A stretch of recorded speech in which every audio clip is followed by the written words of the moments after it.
Have you ever seen a 3D printed design melted directly into a t-shirt? You need to see this.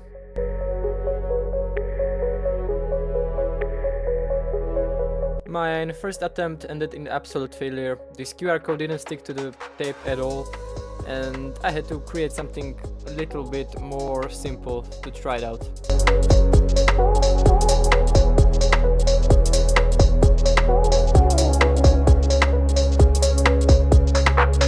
In the end, I settled for a little smiley logo.